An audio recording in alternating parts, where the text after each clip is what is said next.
Good morning. Welcome to the road to the brutal, road to the triple for me. We're talking about how we're preparing for the British weather. Certainly the brutal weather. Well, we're mid-June and it's pouring down with rain again, and I'm in summer wear. So that is a typical theme that we seem to be doing this year. So, but to be honest, it's irrelevant. I've trained in the winter all the way through for years, in the rain, in the cold. You can control the controllables, your fitness, your nutrition. You can't control the weather. So dwelling on it, thinking about it and what ifs and maybes is a waste of time, a waste of energy, and completely irrelevant. So whatever the weather, I'll be ready for it and I'll have a smile on my face. But for now, let's go.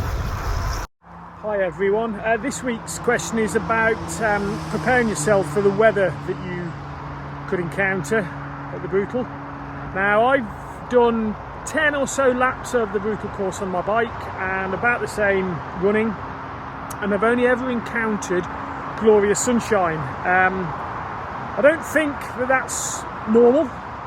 I've seen horror stories of some horrendous weather. So I've got to keep training on the assumption that there's going to be some bad weather at some stage.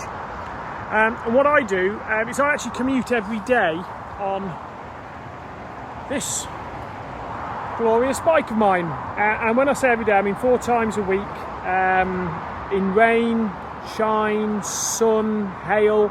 I've had 6-8 inches of snow and I'm always on my bike. So whatever the brutal weather wants to throw at me, I think I'm kind of ready for it, although maybe not the descent down into Llanberis in a thunderstorm. I may have to train for that, but yeah, it's about just doing it every day.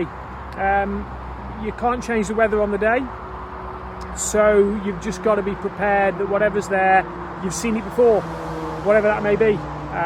Yeah, so that's my way of doing it. Morning everybody, happy Sunday. Weather-wise, I just try and train in all weathers. I'll try and drag myself out in the wet and the wind, just as in the sun, really. But the secret, I think, for it all is being prepared, is making sure that you have the right kit and you're in it. When I think back to the last 2 Brutals, Brutal 1, absolutely sunny, gorgeous, beautiful, really only needed a tri-suit. That was it. Lots and lots of hydration, lots and lots of fuel. But in terms of actual clothing and kit, it's just the tri-suit. In terms of the last Brutal, it was absolutely stormy as, wet as. And on that case, again, your hydration needs to be right, your fueling needs to be right, but it's about making sure you have the right kit, the warm kit and the waterproof kit. I think I went through 2 waterproof coats, a few layers last time. But ultimately, I think you just need to bring all kit. Make sure you're prepared for when you're thinking about Snowdonia and thinking about the Brutal. You never know. You need your summer kit, your winter kit, your in-between kit, all kit. And I think that's really, really, really important. Have a great week.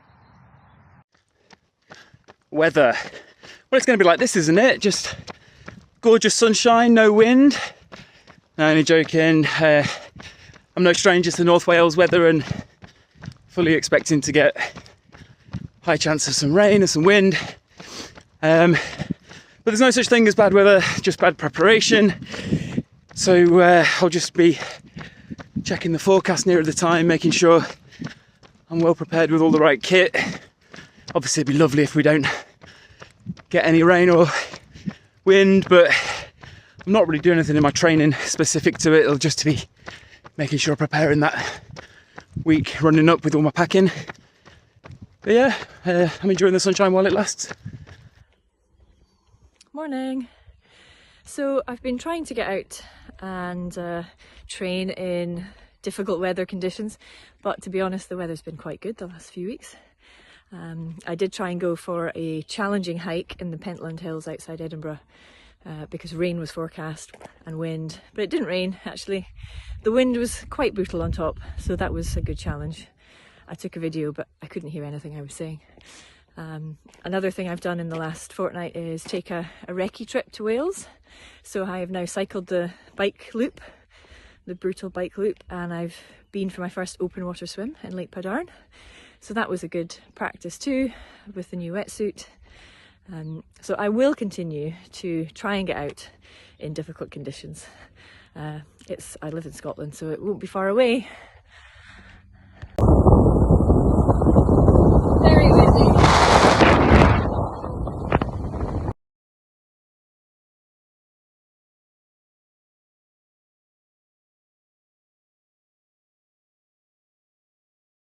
Yeah, how do you train for weather in North Wales?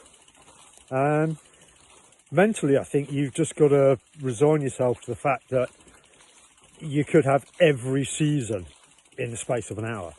It could be freezing cold, it could be soaking wet, you could have sleet, you could have snow, you could have hail, you could have basking sunshine, who knows? I'm very fortunate in that I commute on my bike every day. I have done since about September. So I've got windproof kit, waterproof kit, thermal kit, short legs, short arms, long legs, bib longs, bib shorts, all of that kit. But still, psychologically, you can't get beaten by the weather. I like cold, wet, rainy trail runs. They excite me. I don't like really, really hot weather to run in. I find it overheat. I've got some new favourite places to go running. Some are flat and fast, some are hilly and slow, up to about half marathon at the moment. Really enjoying it, fallen back in love with running. That really excites me. Swimming, I don't like swimming when it's really, really cold. I hate getting cold feet, but I always remember 80% chance of rain, 20% chance of sunshine. Yeah, down in Devon we've got different words to describe weather, local sort of things. So we've got Dimpsey, which is like that sort of warm bit of light just before sort of sunset, I guess. And a new one to me is Larensey, which is that sort of muggy, sticky, almost like precursor to a thunderstorm.